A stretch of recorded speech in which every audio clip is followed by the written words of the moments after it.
Hi there, my name is Steve Schwartz and I'm the founder of the LSAT blog.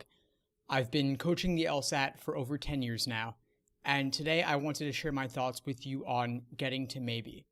This is a classic, possibly the classic, law school text on preparing for your exams. And as you may know, law school grades are entirely based upon exams.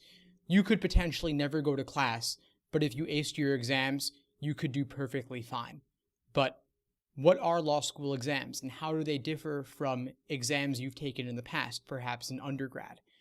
Well, the biggest thing is probably that they're open book. And this means that it's not a question of memorizing the content, but rather it's about how you organize your information to set yourself up for success. How do you outline and summarize the class material? How do you organize your notes? This book will give you the tools to do that. And for that reason, that's why I recommend this book to all of my LSAT students when they go on to law school. So if you're already on your way to law school, get this book.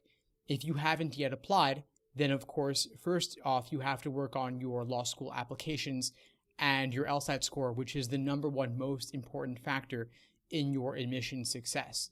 So if you have any questions as you apply to law school, as you prepare for the LSAT, please feel free to reach out. I love hearing from students. Again, my name is Steve Schwartz and I run the LSAT blog.